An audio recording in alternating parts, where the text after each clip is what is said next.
Today on Films, Movies, and Masterpieces, bias. But 3 quick things first. 1. Films, Movies, and Masterpieces is recorded live in front of a studio audience. 2. The alleged rumors are not true. And...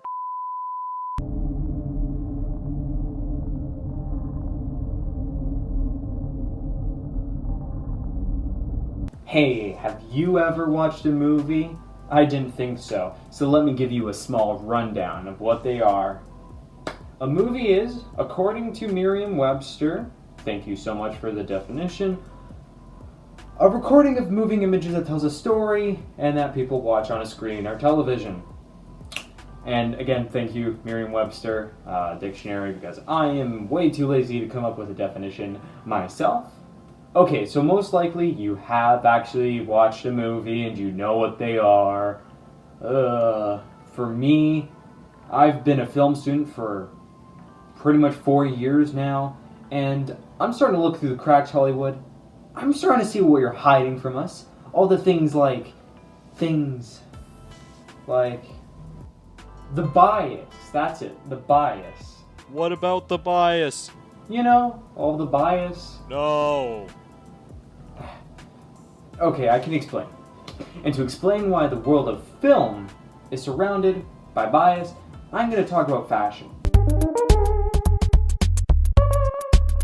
When a fashion designer comes up with a design and is ready to make a prototype of it, already creative bias is and has been at play. Depending on what is trending, what the designer thinks is good, and what the designer thinks that the consumers think would be good. Whew. Yikes. The designer has already acted upon their bias. And, you know, you can't really work around it. You can't just completely go aside from what you think looks good. You, not me, you think is good.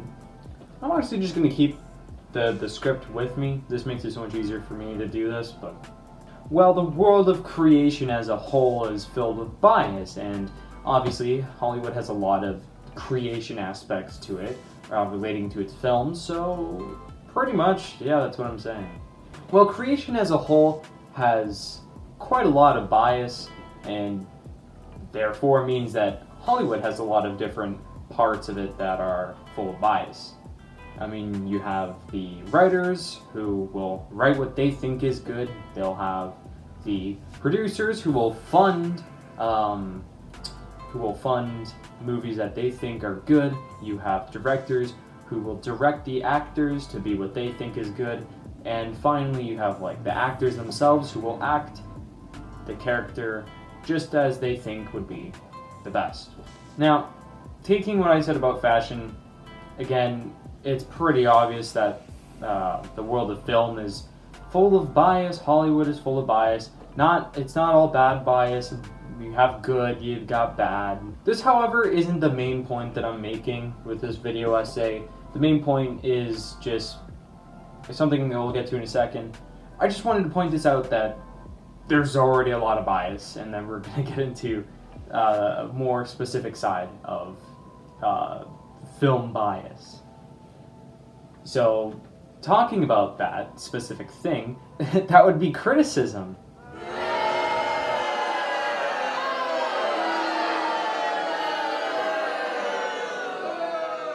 I know, criticism is scary, no one likes it, but it's something that we filmmakers, and I do say we, filmmakers must endure. It's part of our job. I'm not even a filmmaker. Criticism. What about it? The only thing that I suggest that we do is we work on the consistency of what type of criticism that we as the audience and us as the reviewers and critics give. I've made a small cross chart, if you will, of the different kinds of criticism. As you can see, there is up at the top positive and negative, and on the side here you have constructive, destructive. Now, I'm going to go over all the meanings of these. Positive. Something good about the movie. That's about it. Negative. Exact opposite of that. Something bad about the movie.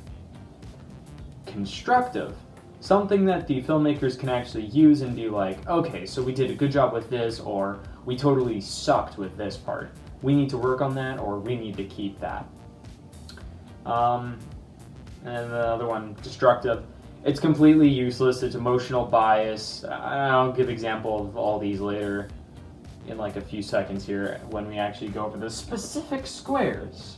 Because even though I'm sure you could piece it together with the descriptions, this is a video essay. I'm gonna just assume that you're Baba Booey. Sorry, not Baba Booey. You're the audience. I'm just gonna assume that you're the audience. That's my way of yeah, you get it. So I just took a bunch of reviews from 2019 Joker, and here are what they are.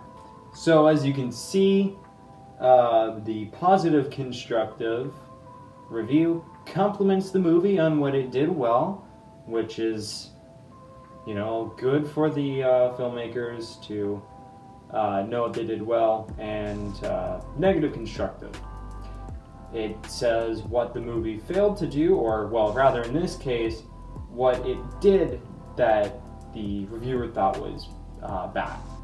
Now, the positive destructive one was really hard to find, and that's what I find in general. All of these are pretty easy to come across, except for positive destructive. Not a lot of people kind of just throw out overly positive reviews based on bias, but I just picked the one that I thought, as funny as that is, the one that I thought didn't give a lot of helpful commentary. I love the emojis, but this ain't it. Holy moly.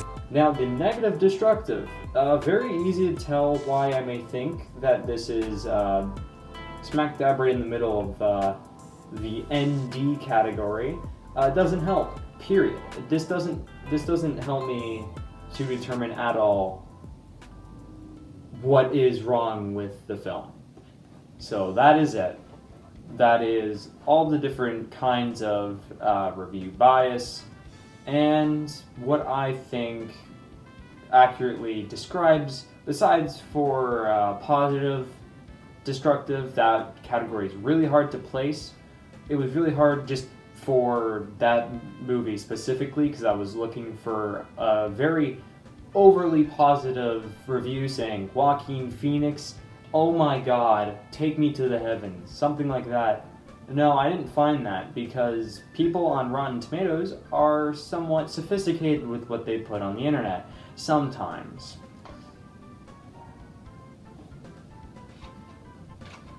Are we done? Yeah.